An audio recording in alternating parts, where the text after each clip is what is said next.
నిన్ననే మోడీ గారే స్వయంగా, అమిత్ షా గారే స్వయంగా ఈ రాష్ట్రానికి వచ్చి డబుల్ ఆర్ ట్యాక్స్ గురించి చెప్పండి. ఏం జరుగుతుందో మీకు అర్థం కావాలి.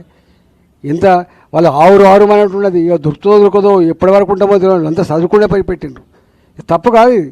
ఇవాళ హైదరాబాద్లో బిల్డింగ్ కన్స్ట్రక్షన్ చేయాలంటే పర్మిషన్ కోసం పోతే ఎస్ఎఫ్టీకి 70,000 రూపాయలు చెప్పిన ఇవ్వకపోతే ఫీజు కట్టకపోతే వాళ్ళ ఫీజు కట్టకపోతే పర్మిషన్ ఇస్తలేదు.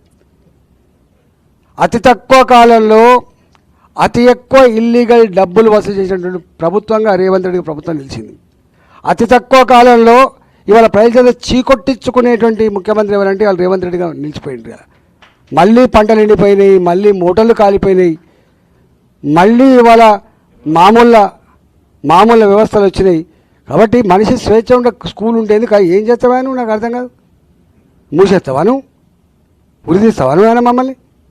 ఆఫ్టర్ ఆల్ నువ్వు ఎంత? నీ బతికెంత? ప్రజలు భిక్ష పెడితే, ప్రజలు ఆశీర్వదించి భిక్ష పెడితే నీకు పదవి వచ్చింది. నీది అదేమన్నా? నీ సొంతం అదేమన్నా?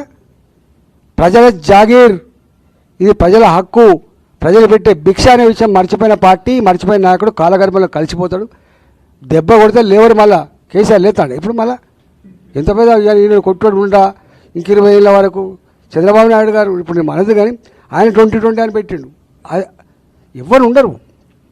అందుకని నిజమైన హక్కుదారులు ప్రజలు మాత్రమే కాబట్టి దయచేసి మీరు గట్ల తాటాకి చప్పులకు, ఈ వరంగల్ మళ్ళా ఈ తాటాకి చప్పులు భయపడుతుంది, ఇది వేస్తుంది.